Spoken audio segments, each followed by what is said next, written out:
Bonjour, je m'appelle Mireille Sade, je suis conseillère à l'accueil et l'intégration des étudiants internationaux à l'ESG-UQAM.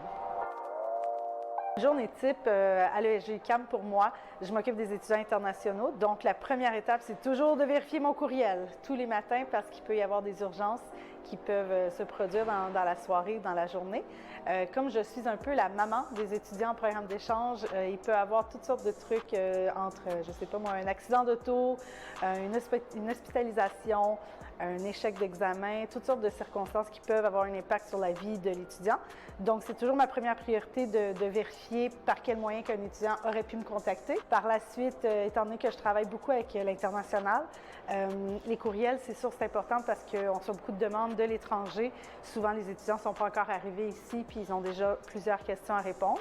Et sinon, bien, pour le reste d'une journée typique, c'est vraiment entre la réponse aux étudiants pour leurs demandes immédiates, mais aussi le planning des activités qui s'en viennent. Donc, il y a beaucoup d'organisation d'événements.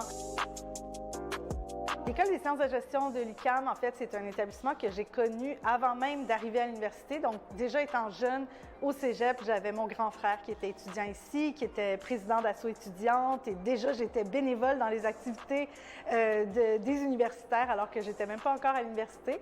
Alors déjà, moi, en arrivant à l'ESG, je trouvais que j'avais déjà une place. Je me suis tout de suite intégrée dans les assos étudiantes dès ma première année. Et bon, c'est sûr, je suis venue chercher mon bac ici, mais beaucoup plus que mon bac. J'ai pu faire des expériences internationales. J'ai fait des projets de mobilité de groupe à l'international. Puis, avec les assos étudiantes, j'ai pu participer dans des compétitions interuniversitaires. J'ai pu représenter l'ESG. Et puis, l'ESG, ça a été aussi pour moi une porte de réentrée à Montréal. Je suis allée travailler à l'étranger pendant assez longtemps. Et quand je suis revenue, j'ai commencé à travailler en mobilité étudiante quelques années. Puis là, maintenant, ça fait déjà 12 ans que je travaille auprès des étudiants en programme d'échange qui viennent chez nous pour faire un séjour d'études. Dès un jeune âge, j'ai commencé à voyager en famille. Puis après, disons, entre le cégep et l'université, c'est là que j'ai eu ma première expérience de voyage avec un but. Donc, je suis partie travailler à l'âge de 19 ans dans le sud de la France. Et c'est là que j'ai eu ma première expérience de voyage, mais qui impliquait aussi une partie professionnelle. Et depuis, bien, j'ai toujours aimé les voyages, mais surtout si c'est pas que pour le tourisme. J'ai travaillé à l'étranger, en France, aux États-Unis, au Mexique. Ce sont des moments dans ma vie qui m'ont vraiment formée et marquée et qui m'ont plus donné envie. Je pense que le voyage qui m'a marqué beaucoup et auquel je ne m'attendais pas à ce que ça me marque, et je crois que c'est là la nuance, c'est quand je suis arrivée au Vietnam toute seule avec mon sac à dos et là j'ai fait « mais qu'est-ce que je fais ici ?» Et sur le coup, j'ai eu beaucoup d'interrogations de « mais qu'est-ce que je pensais ?» et tout ça. Et au bout de 48 heures, je me suis fait un petit peu, puis j'ai pris mon courage à deux mains. Et ça a été vraiment un voyage qui m'a ouvert les yeux sur toute une autre culture, tout un autre bout de la planète que je connaissais pas du tout.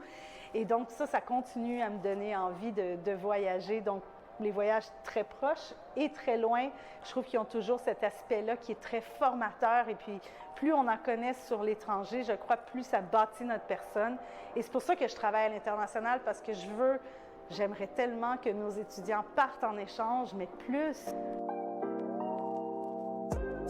Alors, pour les voyages que je projette faire, donc il faut savoir que j'aime voyager en jumelant la possibilité de revoir des gens que j'ai croisés dans ma vie.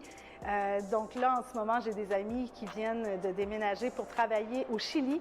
Alors, c'est sûr que le Santiago et toute la région d'Amérique du Sud, vraiment la pointe en bas, ça a comme pris un niveau supérieur dans mes destinations. Donc, le Chili, j'aimerais beaucoup y aller. La Croatie, j'aimerais beaucoup y aller, que je ne connais pas du tout.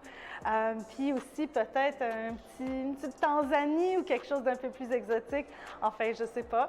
Maintenant, je suis maman, donc c'est vraiment différent. Il faut penser à plein d'autres choses quand on voyage. C'est plus juste le sac à dos, mais toute la tralée de valises qui vient après. Mais il y a moyen de jumeler les deux, j'en suis convaincue. Pour ma part, quand j'étais à l'université, j'ai fait un échange étudiant. C'était il y a déjà 20 ans, ma foi. Et donc, ça a vraiment changé ma vie. Ça m'a permis de rencontrer des gens qui venaient d'un peu partout. Bon, j'étais partie en France parce qu'à l'époque, il n'y avait pas 40 millions d'options de où aller étudier. Et ça m'a permis d'obtenir un double diplôme. Ce qui a été magique de ces rencontres-là que j'ai fait pendant cet échange étudiant, c'est qu'on est resté en contact pendant toutes ces années, pendant 20 ans. Et au mois de décembre dernier, donc en décembre 2022, c'était le 20e anniversaire de notre rencontre, de notre échange étudiant. Donc, on s'est tous donné rendez-vous, donc les copains, copines, qu'on est restés tous en contact. On s'est donné rendez-vous à Lisbonne pour un petit séjour de 4 jours seulement.